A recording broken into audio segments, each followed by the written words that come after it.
वो उनको मेंटेन करवा रहा था, उनकी इंटेग्रिटी को, उनकी हेल्थ को, सेल्स को ग्रो करा रहा था, सेल्स की मैच्योरिटी करा रहा था, सब कुछ ही एकदम से उनका लूज हो जाता है, इसलिए वो बहुत ज्यादा प्रोमिनेंट होता है उनके चेहरे पे। ठीक है। तो देखो स्किन जो है इंडेक्स ऑफ बॉडी है, यानी आपकी बॉडी के अंदर जो कुछ हो रहा है वो स्किन जो है वो आपको बता देती है।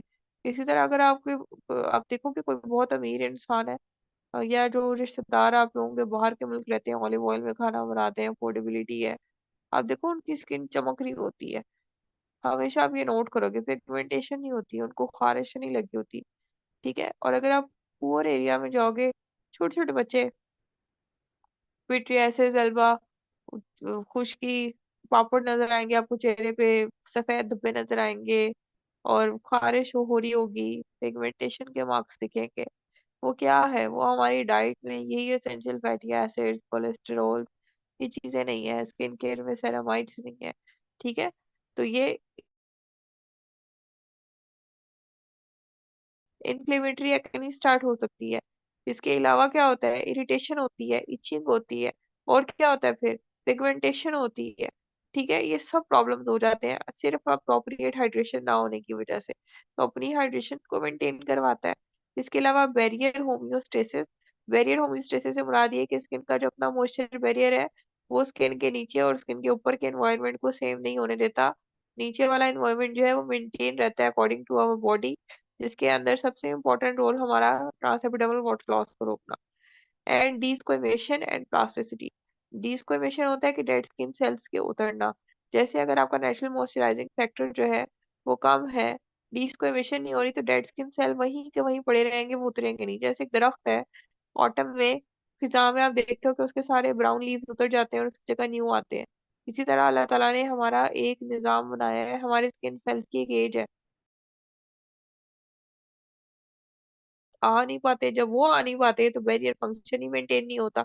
जब फंक्शन ही मेंटेन नहीं हो रहे, तो उसके बाद फिर सेकेंडरी जो प्रॉब्लम तो भी मैंने गिनी थी पूरी, इन्फेक्शन, पिगमेंटेशन, हर चीजें, वो सारे के साथ हम डॉक्टर्स के पास जा रहे होते हैं। ठीक है। प्लास्टिसिटी प्लास्टिसिटी तकरीबन इलास्टिसिटी से मिलता जुलता ही वर्ड है, यानी कि स्किन जो होती है, जब मॉइस्चराइज होती है, या कोई भी चीज आप पकड़ते हो देखते हो तो उसके अंदर मॉइस्चर होता है, तो आप उसको बेंड करते हो तो वो ब्रिटल नहीं होती, वो टूट नहीं जाती, वो बेंड हो जाती है और वापस अपनी ओरिजिनल जगह पे आ जाती है जब आप उसको छोड़ते हो। ठीक है। जो चीज के अंदर वाटर कंटेंट कम होता है, जैसे हमारी बोन्स है, या आप सूखा दरख्त का पत्ता लो, उसको आप मोड़ते हो तो वो टूट जाता है। ठीक है। एंटीऑक्सीडेंट्स स्किन का हिस्सा है जी। Antioxidants they aid in reducing DNA damage from UV light. UV light से डीएनए डैमेज होने को ही प्रिवेंट कर देते हैं। एक सनब्लॉक वो है जो आप चेहरे के ऊपर लगाते हो ताकि यूवी लाइट से आपकी स्किन डैमेज ना हो। यूवी लाइट कहाँ होती है? हमारे मोबाइल की स्क्रीन में ट्यूब लाइट से निकल रही है, हर वो चीज जिससे रोशनी निकल रही है उसमें यूवी लाइट, यूवी रेज निकल रही है। जैसे चूल्हा, जैसे मोबाइल की स्क्रीन, जैसे लैपटॉप की स्क्रीन, जैसे ट्यूबलाइट, जैसे बल्ब, जैसे सूरज की रोशनी। ठीक है। तो हमारी जो स्किन है, यूवी लैंप्स भी इसके अलावा, अ, अगर उसके अंदर एंटीऑक्सीडेंट स्पेशली विटामिन सी के लेवल सही है, तो वो यूवी लाइट जो आपकी ए होती है वो डीएनए डैमेज कॉज करती है, फोटो एजिंग कॉज करती है, और जो बी होती है वो हाइपर पिगमेंटेशन कॉज करती है। उन दोनों को डैमेज को ही कम कर देगी। यानी कि दो आइडेंटिकल ट्विंस बहनें हैं, एक ही उम्र है, एक ही कलर है, आइडेंटिकल ट्विंस है, एक विटामिन सी की गोलियां खाती थी, एक नहीं खाती थी। जो खाती थी उसकी स्किन में ऑप्टिमम लेवल से विटामिन सी के। दोनों धूप में 2 घंटे सन बास्किंग की, तो वापस आई तो जो खाती थी उसको डैमेज कम हुआ था, जो नहीं खाती थी वो बिल्कुल स्याह काली हुई पड़ी थी। ये आपको एक बेसिक मिसाल दे रही हूँ समझाने के लिए। भी आप लोगों ने सानिया मिर्जा का एड भी देखा होगा, ड्रिंकेबल सनस्क्रीन। ड्रिंकेबल सनस्क्रीन क्या है? उसमें विटामिन सी है, और क्या है, और भी एंटीऑक्सीडेंट्स उन्होंने डाले हैं ताकि जो यूवी लाइट का इफेक्ट ही कम आए हमारे ऊपर। ठीक है। इम्प्रूविंग हाइड्रेशन, हर चीज का अपना एक ओस्मोटिक पोटेंशियल होता है। ओस्मोटिक पोटेंशियल आप बायोकेम में अच्छी तरह से पढ़ चुके हो कि क्या चीज अपने साथ वाटर मॉलिक्यूल को बाइंड करके रखती है, जिसमें विटामिन सी जो है उसका एक बड़ा अच्छा ओस्मोटिक पोटेंशियल है। ये सारे जो एंटीऑक्सीडेंट्स हैं, ग्लूटाथायोन है, विटामिन सी है, ई है, टोकोफेरोल, तो ये हाइड्रेशन को भी इम्प्रूव करवाते हैं। ठीक है। And stimulation of the production of collagen and elastin, आपको पता है कि प्रो कोलेजन से कोलेजन में जो कन्वर्जन है वो विटामिन सी यानी ascorbic एसिड करवाता है। तो कोलेजन इलास्टिन की प्रोडक्शन के अंदर बहुत इंपॉर्टेंट रोल है इसका। इसके अलावा reducing the appearance of wrinkles and pigmentation. Pigmentation का पेशेंट जो आता है उसको बड़ी हाई क्वांटिटीज में ये दी जाती है विटामिन सी। क्यों दी जाती है? रिवर्स करवाती है पिगमेंटेशन को, इसको कम करवाती है, रिंकल्स को कम करवाती है। ठीक है, वो हमने देख लिया रिंकल्स को कैसे कम कराती है। उस मोटिव पोटेंशियल होने की वजह से स्किन को हाइड्रेट कर देती है और प्रो कोलेजन को कोलेजन में कन्वर्ट करती है, स्किन टाइट होना शुरू हो जाती है। सो सपोर्टिंग हीलिंग प्रोसेस। अच्छा, अब ये भी आपने सुना होगा कि जख्म जो होते हैं वो इतने आराम से ठीक नहीं होते। कुछ लोग कहते हैं जी हम जूते पहनते हैं हमें निशान पड़ जाते हैं, सही नहीं होते। जो ट्रॉमा हुआ है, जिसके सेकेंडरी क्या हुआ है, post inflammatory hyper pigmentation PIH हुई है, अब हीलिंग प्रोसेस में जाके ये सारा ठीक होना था। हीलिंग प्रोसेस स्लो है क्योंकि एंटीऑक्सीडेंट्स ही नहीं है अंदर जो कि इस सारे प्रोसीजर को एड करें। बच्चा खाता ही नहीं, विटामिन से नहीं खाता, कोई बात नहीं सुनता। ठीक है, और जो जैसे कोई डॉक्टर है या कोई बहुत रेगुलर है इस चीज के मामले में, तो उनको क्या होता है, उनका हीलिंग प्रोसेस बड़ा अच्छा होता है। उनको कोई जख्म होता है स्किन पे, कोई एक्ने भी थी, उसका निशान था, फौरन से ठीक हो जाके खत्म हो जाता है। ठीक है, तो एंटीऑक्सीडेंट्स ये सब करते हैं। Reducing inflammation. इन्फ्लेमेशन बहुत अजीब चीज है, जैसे कि अगर किसी के जोड़ों में दर्द है, ठीक है, रोमेटॉइड आर्थराइटिस का कोई मरीज है जिसके जोड़ों में दर्द, खवातीन ज्यादा होती हैं, तो आप देखेंगे वो जो उसके जिस्म में जो इन्फ्लेमेशन है वो उसकी स्किन पे भी मैनिफेस्ट करती है। पूरी बॉडी में ब्लड में इन्फ्लेमेशन है, अब उसकी स्किन पे जो इन्फ्लेमेशन है, या स्किन पे कॉन्टेक्ट डर्माटाइटिस है, बालों में डाई लगाता है, उससे सेकेंडरी उसको इन्फ्लेमेशन रहती है, कोई भी ऐसा इशू है, तो इन्फ्लेमेशन की फिर अपने बहुत सारे प्रॉब्लम्स हैं। इन्फ्लेमेशन खुद इन्फ्लेमेटरी एक्ट नहीं करता है, स्किन का बैरियर खराब कर देता है, जिसकी वजह से अब बैरियर खराब हो गया तो और उस एक्सपोज हो गई इन्वायरमेंट से, आउटसाइड वर्ल्ड से, और प्रॉब्लम शुरू हो गए सारे के सारे जो हमने पीछे पड़े हैं। ठीक है, तो इन्फ्लेमेशन को कम करने का भी एक तरीका ये है कि आप एंटीऑक्सीडेंट्स यूज करें। एंड कॉजिंग सॉफ्टनिंग, वाइटामिन यानी कि जो एंटीऑक्सीडेंट्स होते हैं ये सॉफ्टनिंग भी कॉज करते हैं स्किन की। Just like antioxidants, enzymes and coenzymes can fight skin damaging free radicals. Free radicals antioxidants का नाम एंटीऑक्सीडेंट्स इसलिए है क्योंकि वो ऑक्सीडेटिव स्ट्रेस को कम करके खत्म करते हैं। जैसे कि ऑक्सीडेटिव स्ट्रेस क्या है? फ्री रेडिकल्स हैं, जैसे कि रिएक्टिव ऑक्सीजन स्पीशीज हैं। ठीक है, तो एंटीऑक्सीडेंट्स की तरह एंजाइम्स और कोएंजाइम्स भी यही काम करते हैं। अब ये जो फ्री रेडिकल्स है, रिएक्टिव ऑक्सीजन स्पीशीज थी, तो फ्री रेडिकल्स जो थे उनको भी ये फाइट करते हैं, इसीलिए भी पिगमेंटेशन को कम करते हैं। और एंजाइम्स, कोएंजाइम्स भी, और एंटीऑक्सीडेंट्स भी। अब एंजाइम्स और कोएंजाइम्स से कोई मिसाल देना पसंद करेंगे? जो बहुत ज्यादा मशहूर है वो है कोएंजाइम Q10, जिसके लिए क्या मशहूर है कि इससे क्या होती है, कोरियन ग्लास स्किन होती है। Some research suggests that they can reduce visible signs of aging. Ageing के बहुत सारे साइंस होते हैं। तो ये है ना कि आप खुद थक रहे हो, उठते हुए आपको तकलीफें हो रही है, एक ये होता है कि जो नजर आ रहा है, जैसे कि जो है स्किन डिहाइड्रेट हो गई है। अभी हमने पीछे पढ़ा था कि हाइपोडर्मिस से वॉल्यूम कम होता चला जाता है। Excuse me. दूसरा हमने ये पढ़ा कि रिंकल्स, फाइन लाइंस अपीयर होना शुरू हो जाती हैं, उसको भी ये कम करते हैं। एक्सपर्ट्स से enzymes and moisturisers can be used alongside retinol to brighten the skin, reverse the sun damage and promote collagen production. अब आपने ये बड़ा सुना होगा कि मॉडल्स, एक्ट्रेस सारी आजकल रेटिनॉल यूज करती हैं। आपने भी शौक में किया, आपने हर महंगे से महंगा रेटिनॉल मंगाया, लेकिन आपको कोई फर्क नहीं पड़ा। एस्थेटिक्स में याद रखो 1+1 is 11। वो सिर्फ ये नहीं करती कि रेटिनॉल यूज करती हैं, वो पूरे रिजीम्स फॉलो करती हैं, सन ब्लॉक्स भी लगाती हैं, सारा कुछ। अब देखो, उसने कहा कि मॉइस्चराइजर्स जो थे, और साथ में आपने एंजाइम्स भी यूज किए, और साथ में आपने मॉइस्चराइजर्स भी यूज किए, और साथ में रेटिनॉल्स भी यूज किया। ठीक है, यानी कि आपने एंजाइम्स, आपने कोएंजाइम Q10 का कैप्सूल खाना शुरू किया, और साथ में आपने स्किन को मॉइस्चराइज रखा अच्छे तरीके से, और रात को आप रेटिनॉल भी लगा के सोते रहे, तो आपकी स्किन गोरी भी होना शुरू हो गई, चमकना भी शुरू हो गई, सन डैमेज रिवर्स हो गया। और पहले थे तो हमारा रंग क्या था? जो आपकी रिस्ट होती है उसके जो अंदर वाली साइड है, ये आपका ओरिजिनल कलर है। आप व्हाइटनिंग इंजेक्शन लगा के इतना गोरा हो सकते हो। And promote collagen production. Collagen production होगी तो स्किन टाइट भी होगी, स्किन लूज क्रीपी नहीं होगी, सैगीनेस भी खत्म होगी, रिंकल्स, फाइन लाइंस भी खत्म होंगे। तो आप ये देखो कि अगर आप सिर्फ अपनी रूटीन में, अगर आप प्रेग्नेंट नहीं हो, तो रेटिनॉल्स, एंजाइम्स और मॉइस्चराइजर डाल लो, तो सन डैमेज भी रिवर्स होना शुरू हो गया, स्किन ब्राइट भी होना शुरू हो गई, और कोलेजन प्रोडक्शन भी यानी एंटी एजिंग इफेक्ट भी होना शुरू हो गया। ठीक है, नेक्स्ट स्लाइड।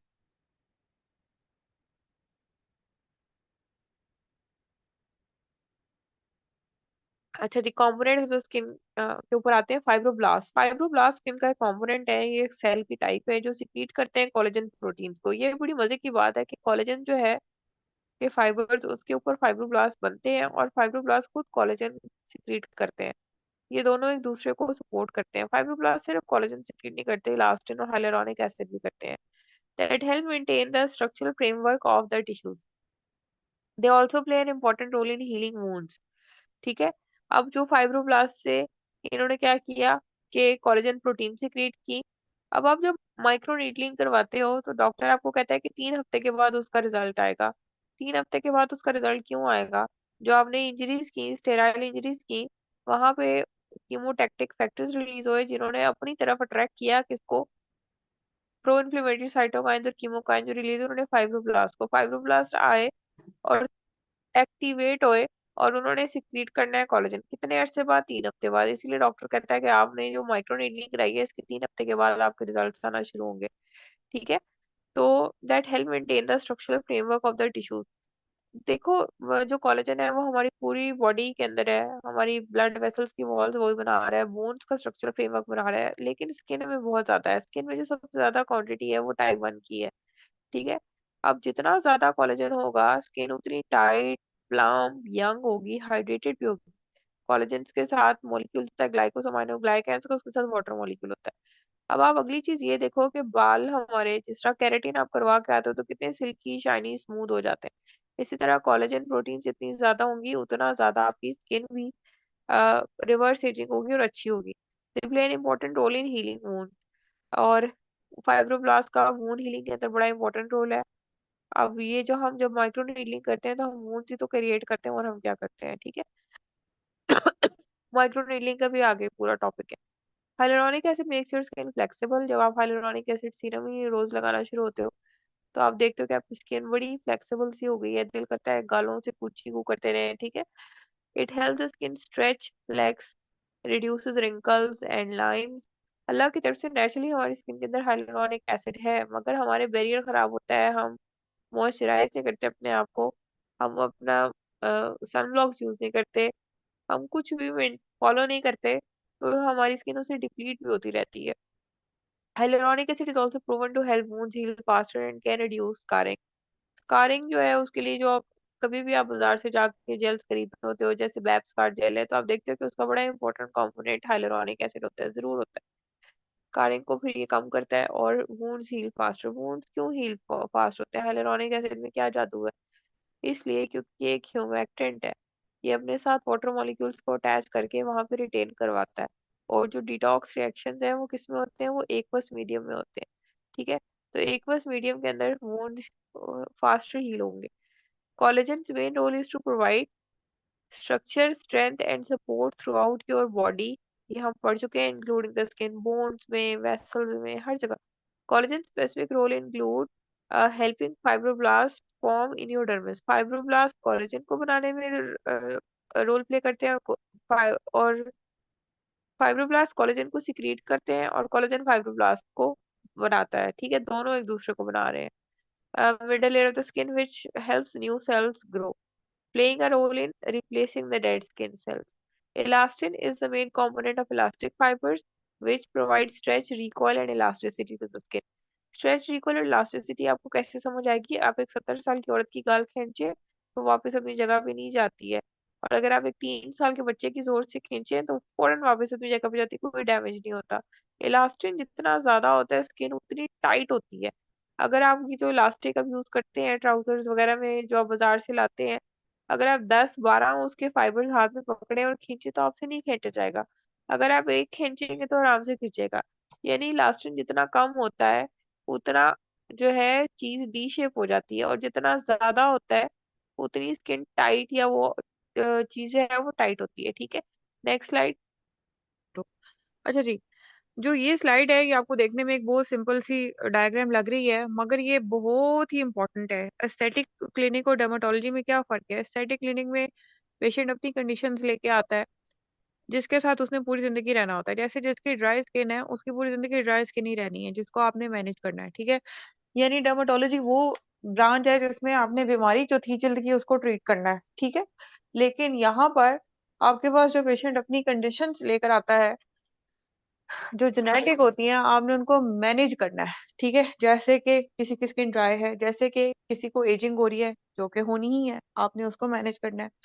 जैसे कि किसी का रंग डल है या टाइप 4 स्किन है, जैसे पंजाब के लोगों की है या सिंध के लोगों की, तो वो टैन हो रही है, उसको ब्राइटनिंग चाहिए है।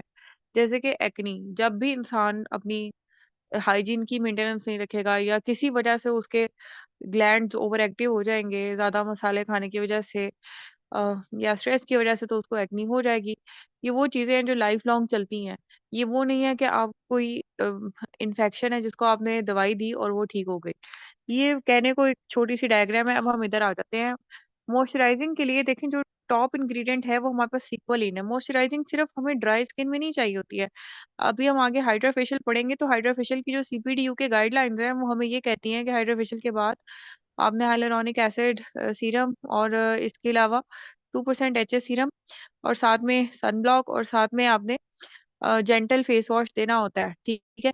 अब मॉइस्चराइजिंग ही नहीं होगी, तो स्किन जो है वो हाइड्रा फेशियल के रिजल्ट्स ही शो नहीं करेगी। माइक्रोनीडलिंग के बाद मॉइस्चराइजिंग नहीं होगी, तो रिजल्ट शो नहीं करेगी। सिर्फ ड्राई स्किन नहीं, मॉइस्चराइज़ करना ऑयली स्किन के लिए भी बहुत ज़रूरी है।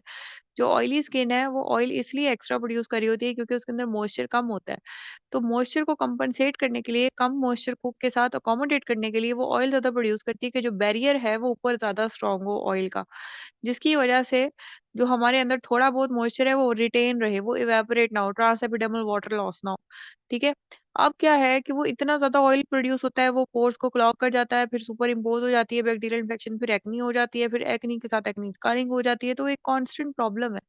अगर इस सारे प्रॉब्लम से बचने के लिए हम सिर्फ एक मॉइस्चराइज़ ही कर दें स्किन को, तो ना उसकी स्किन एक्स्ट्रा ऑयल प्रोड्यूस करेगी, ना उसको एक्नी होगी, ना उसको एक्नी के खड्डे बनेंगे और ना उसको hyper pigmentation PIH post inflammatory hyper pigmentation होगी, ना उसको ये मसाइल होंगे, ठीक है? अब आप ये देखें कि उसका जो मेन इंग्रीडिएंट है वो है सीक्वलिन। आप जिस भी ब्रांड के साथ अपने क्लिनिक पे काम कर रहे हैं, आपने वो आपको मॉइस्चराइज़र्स के सैंपल्स देते हैं या आप किसी मार्केट में जाते हैं, वहाँ पे आप उठाते हैं मॉइस्चराइज़र उसको आप देखते हैं, पढ़ते हैं पीछे सीक्वलिन है, तो इसका मतलब है कि ये एक बहुत ही अच्छा मॉइस्चराइज़र है। लेकिन साथ में अगर हाइलुरोनिक एसिड और सेरामाइड्स भी हैं, तो ये एंटी एजिंग इफ़ेक्ट भी देगा। यानी अगर पेशेंट आया, वो कह रहा है कि मेरी स्किन एक तो ड्राई है डॉक्टर साहब, दूसरी में साथ में मुझे प्रीमेच्योर एजिंग हो रही है। प्रीमेच्योर एजिंग कब होती है? ओबेसिटी में, हाइपोथायरायडिज़्म में, अनएक्सेसिव एक्सपोज़र टू यूवी रेडिएशन में, जो लोग का काम ही सारा दिन बाहर का होता है। ठीक है?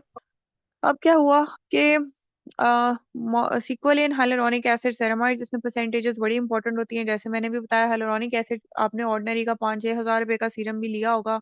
मेरे पास जितने पेशेंट्स आए, कॉलेज में पढ़ने वाली बच्चियाँ आई जब भी, 3-4 साल हो गए हैं क्लिनिक को, कहती हैं हमने ऑर्डिनरी का सीरम यूज़ किया, रिजल्ट नहीं आया, ऑर्डिनरी का सीरम यूज़ किया, रिजल्ट नहीं आया। वजह क्या थी? वजह ये थी कि जो ऑर्डिनरी का सीरम था उसमें 1% हाइलुरोनिक एसिड था। जो हमारा मेडिकल ग्रेड के सीरम्स होते हैं, जो मेडिकल ग्रेड की प्रोडक्ट्स होती हैं, उसमें कॉन्संट्रेशन ज़रा ज़्यादा होती है। इसीलिए वो ओवर द काउंटर नहीं पड़ी होती, क्योंकि उसको इस्तेमाल करने का तरीका डॉक्टर या ट्रेन्ड स्टाफ जो है सिर्फ़ वही बता सकता है। ये सारी प्रोडक्ट्स जो हम यहाँ पढ़े हैं, ये मेडिकल ग्रेड में आप खुद भी मैन्युफैक्चर करा सकते हैं अपने घर के पास किसी भी डिस्पेंसरी पे चले जाएँ। डिस्पेंसरी वो होती है कि जो फार्मेसी के ऊपर या साथ या बैक एंड पे उन्होंने ड्रग मैन्युफैक्चरिंग का यूनिट भी बनाया होता है, ठीक है? या आप फज़ल-दीन जैसे बहुत बड़ी चेन है, या फिर आप ऑर्डर भी कर सकते हैं। अच्छा, और ये बहुत सस्ती होती हैं प्रोडक्ट्स, कोई महँगी नहीं होती, 200, 300, 400 ये इनकी रेंज होती है, ठीक है? अच्छा, अब आप आ जाओ एंटी एजिंग के ऊपर। एंटी एजिंग में आप मेन इंग्रीडिएंट देखोगे तो वो सनस्क्रीन है। अब आप हैरान होगे कि सनस्क्रीन तो आपको सूरज की रोशनी से बचाने के लिए, रंग को गोरा करने के लिए, तो ये कहाँ से आ गई? देखो, यूवीबी रेडिएशन होती है, यूवीए होती है, यूवीसी होती है, तीनों जो हैं वो आ रही होती हैं आपकी सन रेज़ में। जो यूवीबी है वो आपका रंग काला करती है, जो यूवीए है वो डीप जाती है और वो आपकी फ़ोटो एजिंग करवाती है। आपके घर में कभी मज़दूर वग़ैरह काम पे आए होंगे तो आपने देखा होगा कि जो 25-25 साल के लड़के हैं उनके, उनके पूरे माथे पे इतने कोर्स रिंकल्स होते हैं। 40 या समझो कि 50 साल की उम्र के आदमी जितने। उसकी वजह क्या होती है? कभी सनस्क्रीन यूज़ नहीं की और बहुत एक्सेसिव एक्सपोज़र है किस चीज़ से? सन से, ठीक है? सन में बेसिकली यूवी ए रेडिएशन से जो डीएनए डैमेजेस करके फोटो एजिंग कॉज़ करवाती है, डीएनए डैमेजेस भी करती है, म्यूटेशंस भी कॉज़ करती है, कोलेजन भी ब्रेक डाउन करती है। अब आप ये देखो कि सनस्क्रीन लगाने से ना सिर्फ़ ये होगा कि आपकी मज़ीद एजिंग नहीं होगी, बल्कि प्रीवियस जो आपकी प्रीमैच्योर एजिंग है या एजिंग भी जो है वो भी रिवर्स होना शुरू हो जाएगी। क्यों? क्योंकि हमारी ये इनेट एबिलिटी है, बाय बर्थ हमारे अंदर ये एबिलिटी है कि हम अपने डैमेजेस को रिपेयर करते हैं, ठीक है? साथ में अगर hyaluronic एसिड और सेरामाइड्स भी होंगे, अब ऐसी सनब्लॉक्स आ गई हैं जिसके अंदर मॉइस्चराइजिंग एलिमेंट्स होते हैं, तो 1 + 1 = 11 इन एस्थेटिक पेशेंट की जो स्किन है वो हाइड्रेट होएगी, प्लम्प होएगी, मॉइस्चराइज़ भी होएगी। जब कोई चीज़ मॉइस्चराइज़ हुई होती है, वो खुद ब खुद से यंग लगती है। जैसे कि आप अ, किसी भी चीज़ में किसी आप बलून को देखें, जब उसको आप डिफ्लेट करते हैं, उसमें से हवा निकालते हैं तो उसपे रिंकल्स आ जाते हैं। जब आप उसके अंदर हवा भरते हैं, तो वो बिल्कुल ऐसे स्ट्रेच हो जाता है, ठीक है?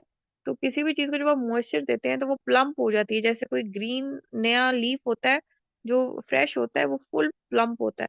और क्या होता है कि जब वो एज हो जाता है, जब वो उसकी टाइम टाइम ओवर टाइम हो जाता है, तो वो आप देखें वो कोर्स और रिंकली अपीयरेंस उसमें ब्रिटल अपीयरेंस हो जाती है। तो मॉइस्चराइज़ करना खुद भी एक एंटी एजिंग इफ़ेक्ट है।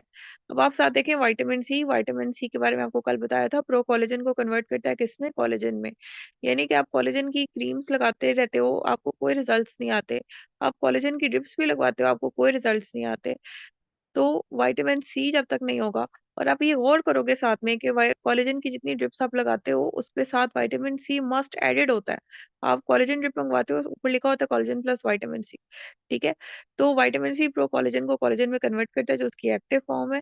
जितनी ज़्यादा कोलेजन जो है होगा उतनी ज़्यादा स्किन हाइड्रेट होगी क्योंकि उसके साथ क्या अटैच होता है ग्लाइकोसामाइनोग्लाइकन, ग्लाइकोसामाइनोग्लाइकन के साथ वाटर मॉलिक्यूल अटैच होता है। और दूसरी बात है स्किन जो है वो उसके अंदर रिकॉइल ज़्यादा होगा और स्किन जो है टाइट होगी और प्लम्प होगी और यंग होगी। इसके अलावा एएचएस यानी कि अल्फा हाइड्रॉक्सी एसिड्स और रेटिनॉइड्स और सैलिसिलिक एसिड्स, इन तीनों का मेन फंक्शन मैं आपको बता देती हूँ। जो अल्फा हाइड्रॉक्सी एसिड्स हैं, बेसिकली 3 तरह के एसिड्स होते हैं, अल्फा, बीटा और फिनोल्स होती हैं। आगे हम केमिकल पील्स पढ़ेंगे तो उसमें पूरा इसके ऊपर चैप्टर है, आपको मैं पढ़ाऊँगी। ये क्या करते हैं कि इन्होंने जो हमारे डेड स्किन सेल्स हैं उनकी एक्सफोलिएशन कॉज़ करनी है, यानी कि उनको क्या करना है, उतारना है आपकी जल्द से।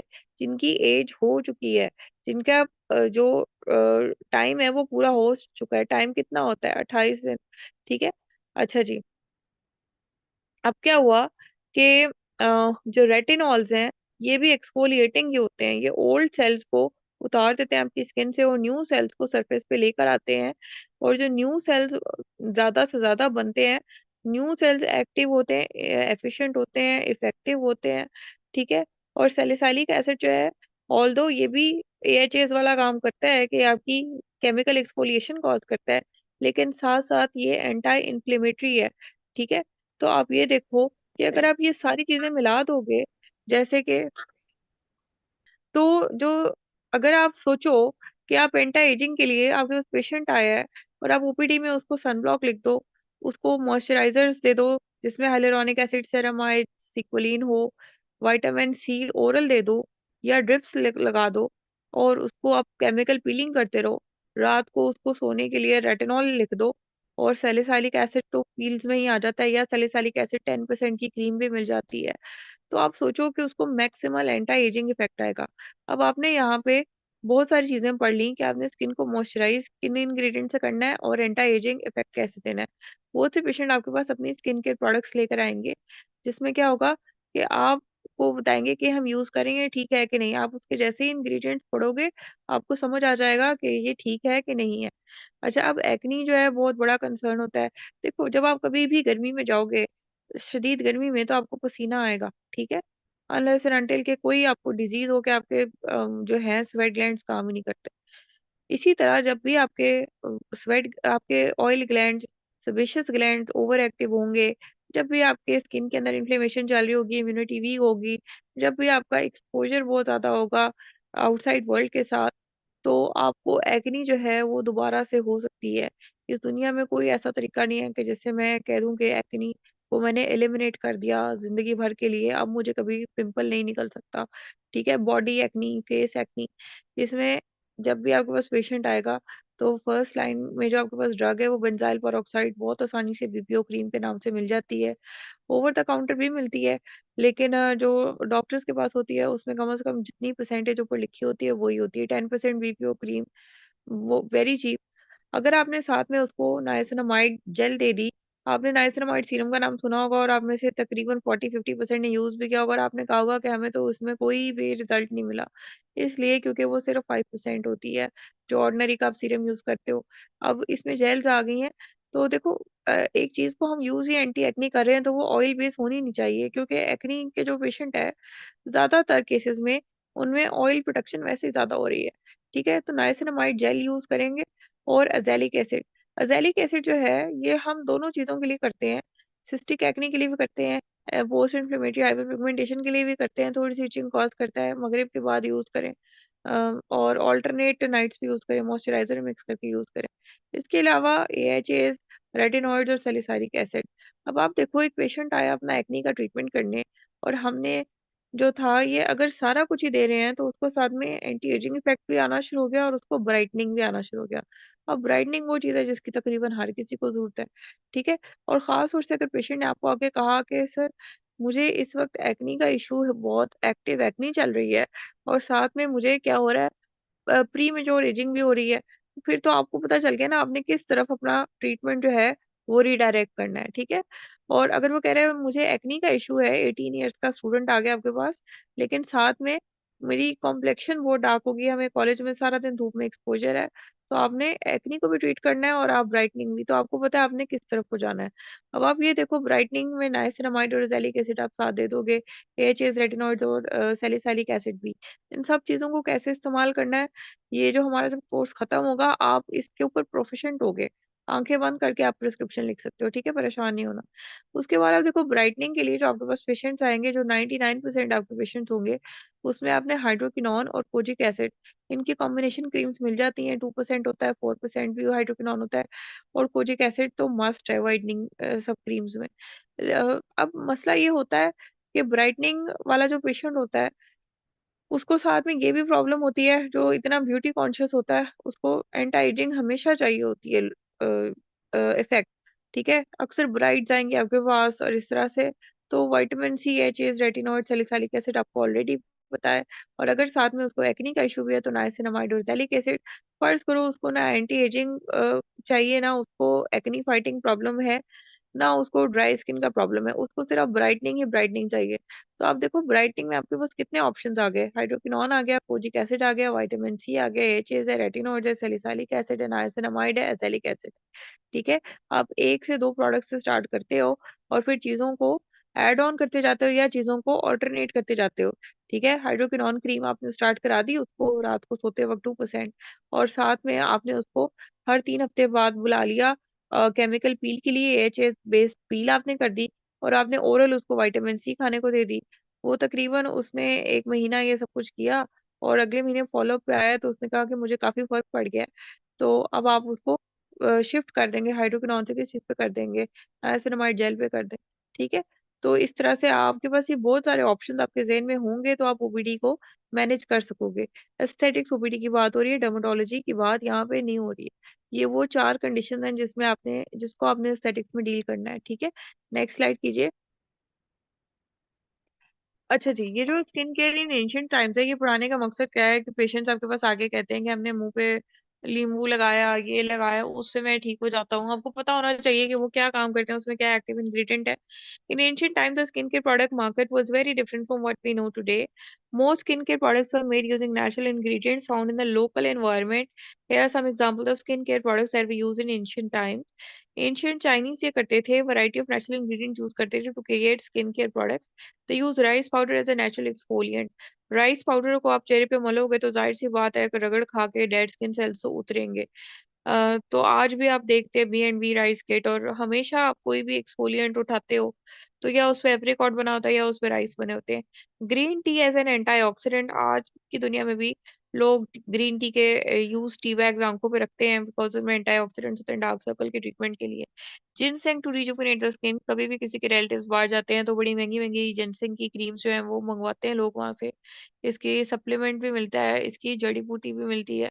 दे also use pearl powder to brighten and lighten the skin. अब देखो ये पर्ल पाउडर के ऊपर ये वो क्रीम बनी, गोल्डन पर्ल। अब पर्ल जो था, जैसे अगर आप अपने घर में ओल्ड एज वुमेन से पूछोगे तो वो बताएंगी कि जी पर्ल जिस चीज में होता है ना वो रंग बड़ा गोरा करता है। ठीक है।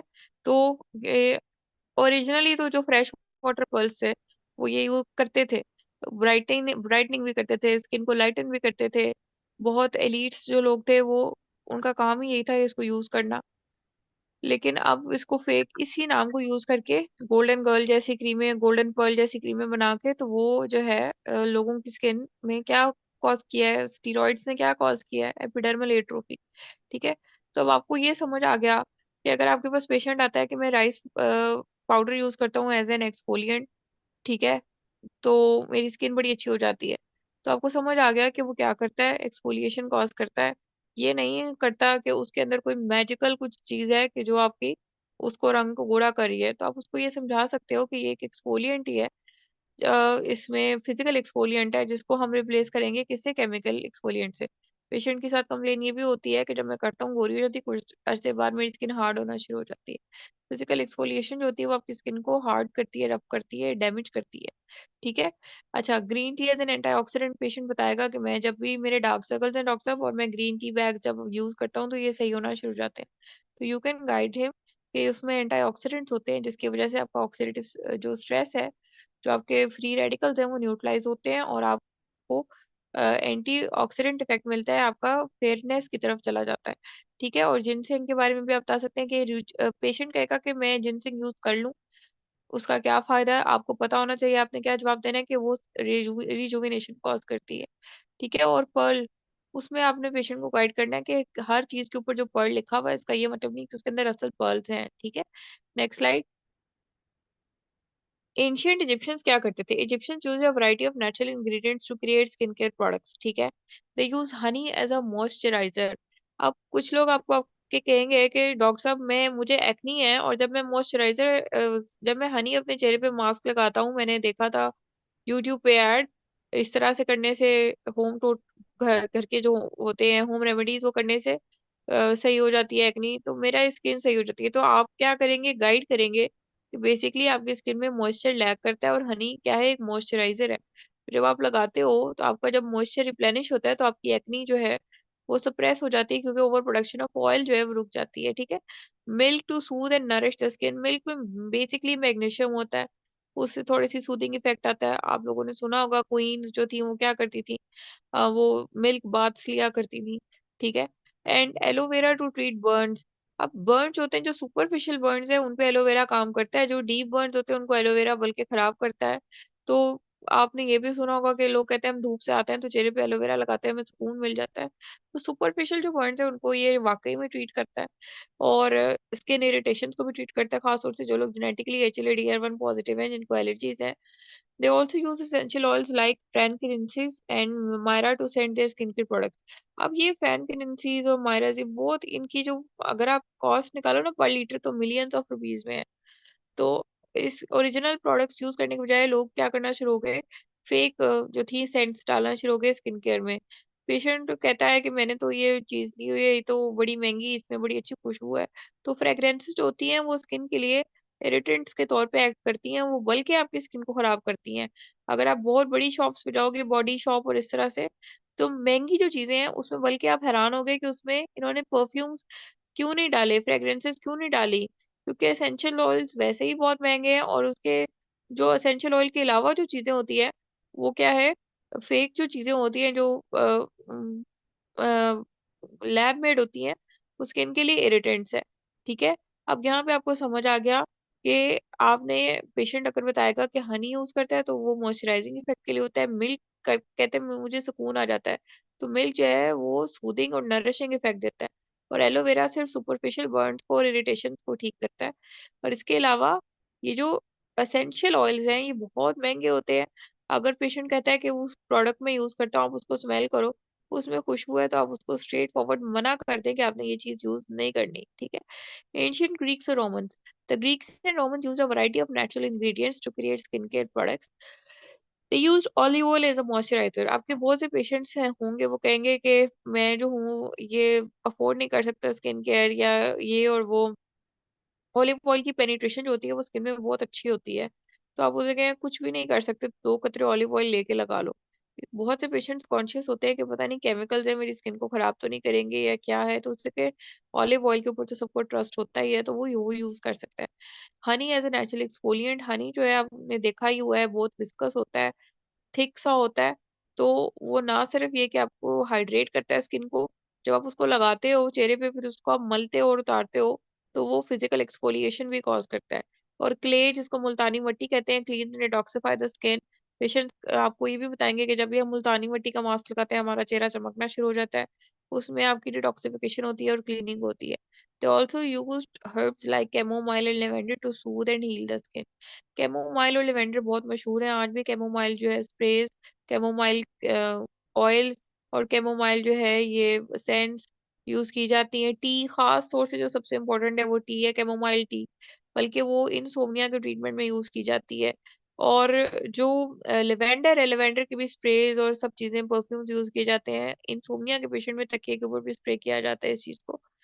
तो ये दोनों चीज़ें आपकी स्किन को सूट करती हैं। पेशेंट्स जो जिनका फैक्ट्री एरिया में काम होता है, जो बहुत ही ज़्यादा एक्सपोज़ होते हैं टू एनवायरमेंटल इरिटेंट्स या जिनको ख़ारिश का इश्यू रहता है या क्रोनिक अर्टिकेरिया है, आप उनको ये एडवाइस दे सकते हैं। इसमें कोई बुराई नहीं है कैमोमाइल यूज़ करना या लेवेंडर यूज़ करना, और बहुत लो प्राइस में ये चीज़ें आपको नेचुरली भी मिल जाती है। ठीक है? Next slide.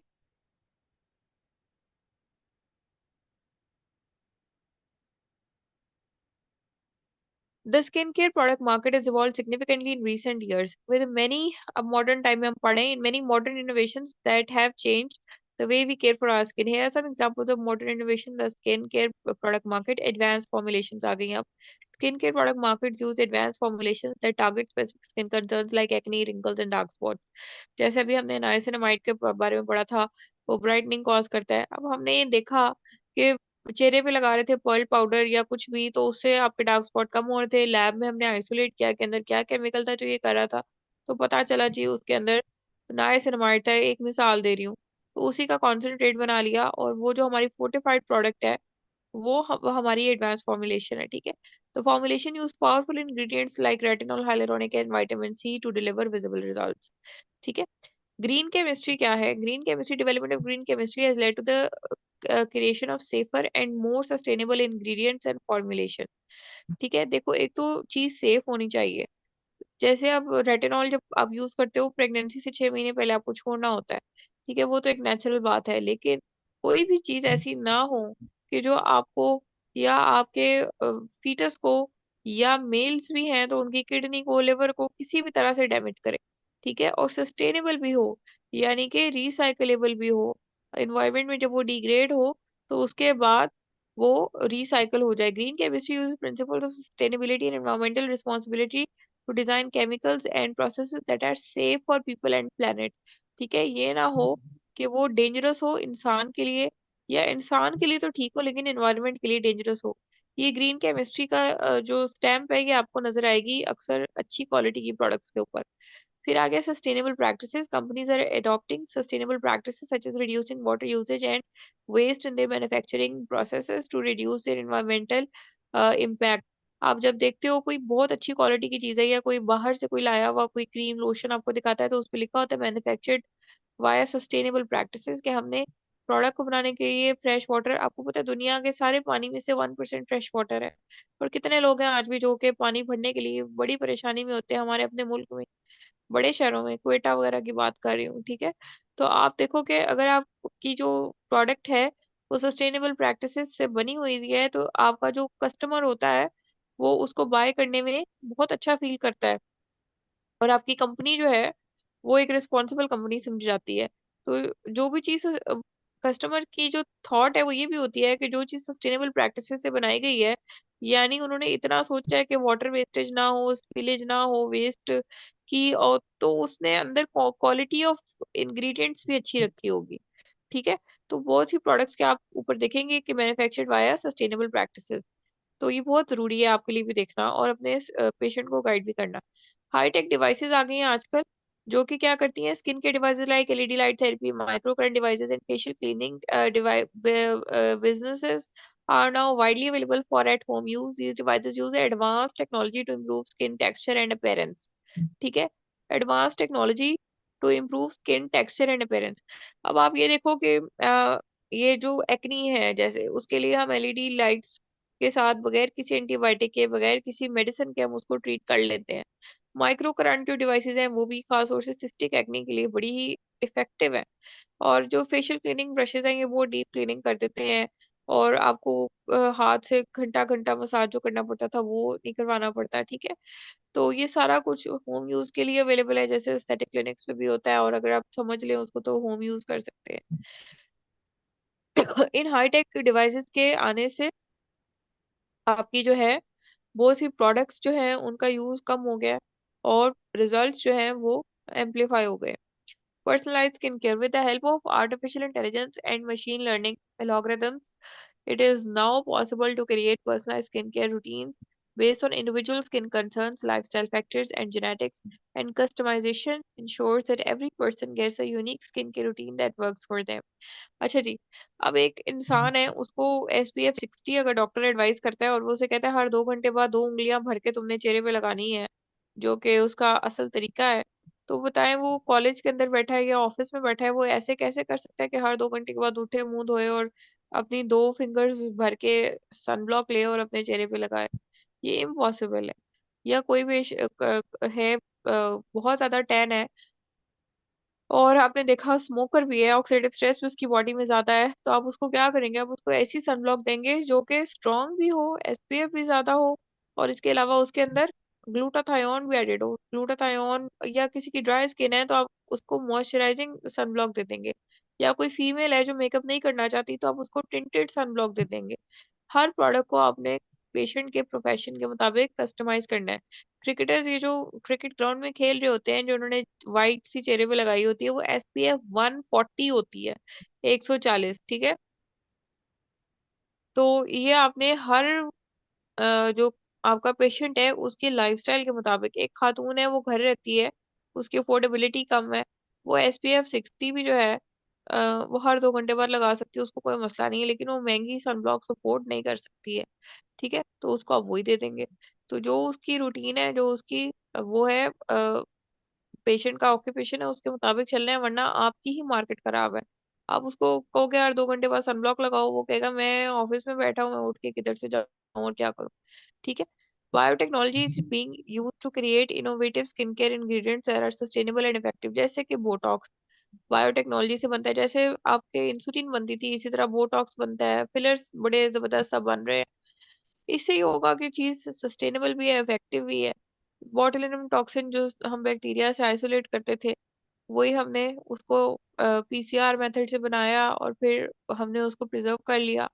बोटॉक्स ले लिया, फ्रिज में हमने रख लिया, काफ़ी लंबे अरसे चलता रहता है और इफेक्ट भी बड़ा अच्छा है। For example some companies are using biotechnology to create plant based collagen, जो आपकी ड्रिप्स हैं ये सारी प्लांट बेस्ड कोलेजन से होती हैं, which is more sustainable than animal derived collagen. और इनकी हाफ लाइफ भी बहुत लंबी है। हाफ लाइफ के अलावा इनकी शेल्फ लाइफ भी बहुत अच्छी है। आप अगर कभी भी ड्रिप्स खरीदते हो, आप उसके ऊपर एक्सपायरी पढ़ोगे तो 2028-29 की आ रही होगी, ठीक है? और ज्यादा इफेक्टिव और कॉस्ट इफेक्टिव भी रहा ये एनिमल बेस्ड कोलेजन से। Next slide. Sustainable ingredients, where many skincare companies are now using sustainable ingredients like plant-based oils and extracts, as well as packaging that is recyclable and biodegradable. आप छोटी सी घर में बनी हुई किसी ब्रांड से भी कुछ खरीदोगे तो वो ब्राउन पैकेट्स में आपको जो है वो चीजें बेचेगी। Sustainable ingredients, many skincare companies are now using sustainable ingredients like plant-based oils and extracts, as well as packaging that is recyclable, biodegradable. कोई भी आप प्रोडक्ट खरीदते हो उसके ऊपर लिखा होता है रिसाइकलेबल का, एरोज बने होते हैं 3। बायोडिग्रेडेबल कैसे बना होगा, डस्टबिन के अंदर आप चीज फेंक रहे हो। This focus on sustainability is driven by growing consumer demand for environmental friendly products. Consumers को यही चाहिए और अगर आप डॉक्टर होके भी इस तरह की चीज लिखोगे तो आपका कंज्यूमर ज्यादा सेटिस्फाई होगा। क्लीन ब्यूटी क्या मूवमेंट थी? The clean beauty movement is response to concerns about the safety and environmental impact of some skin care products, ठीक है? Many companies now offer clean skincare products that are made free from potentially harmful ingredients like parabens, sulfates and phthalates. अगर आप किसी भी बड़े store पे जाते हो, अल्फता पे जाते हो या किसी भी महंगी शॉप पे जाते हो, तो वहाँ पे एक अलग से पूरा काउंटर होता है जिसमें शैम्पूज और ये फेस वॉशेस और बॉडी वॉशेस पड़े होते हैं जिसके ऊपर लिखा होता है sulphate free, paraben free, mercury free, phthalates free. और बल्कि वहाँ पे अलग से नोटिफिकेशन भी, नोटिस बोर्ड भी लगा होता है। तो ये जो जो भी लोग हेल्थ कॉन्शियस हैं वो इनके के बगैर ही जो है चीज़ लेते हैं। मैंने अपनी आँखों से एक सडन डेथ भी देखी है कि किसी हकीम से कोई व्हाइटनिंग क्रीम ली थी, तो उसने AKI कॉज़ किया, एक्यूट किडनी जो था इंजरी कॉज़ कर दी। पेशेंट इमरजेंसी में हमारे पास प्रेज़ेंट की, 30-32 एज होगी और डेथ भी होगी फिर उसकी। तो ये हार्मफुल इंग्रेडिएंट्स है, खास तौर से प्रेगनेंसी के अंदर या वो लड़कियां जो चाइल्ड बेयरिंग एज में हैं वो इनसे बहुत दूर भागती हैं। आपको पता है जो सल्फेट है ये किलर है हेयर फॉलिकल का, ये झाग जो बनाता है। आजकल हर कोई 25 साल में गंजा भी हो रहा है। हेयर फॉलिकल तो हम अपने खुद ही तोड़ते हैं सल्फेट से, बाद में हम परेशान होते हैं। तो ये चीजें महंगी होती हैं। ये शैम्पू आपको 8-8 हज़ार रुपए का शैम्पू मिलता है, लेकिन इसके अलावा फिर कोई चारा भी नहीं है, ठीक है? इसके अलावा आपके जो डैमेजेस हैं उसको वो आपको सही कराने में आपके कई हज़ार लग जाते हैं। इको फ्रेंडली पैकेजिंग, ये आपने हर हर चीज़ के ऊपर आजकल देखा होगा कि मतलब पाकिस्तान जैसे थर्ड वर्ल्ड कंट्री में भी आपने देखा है कि प्लास्टिक शॉपर जो है वो बैन हो चुके हैं और इको फ्रेंडली पैकेजिंग चल रही है। तो अगर आप अपनी स्किन केयर ब्रांड लॉन्च करते हो या आप ऐसी स्किन केयर की चीज़ लेके अपने पेशेंट को देते हो जो इको फ्रेंडली पैकेजिंग में हो, तो आपकी मार्केट वैल्यू बहुत अच्छी बढ़ती है और आप खुद भी एनवायरनमेंट पे एक अच्छा इम्पैक्ट लेके आ रहे हो।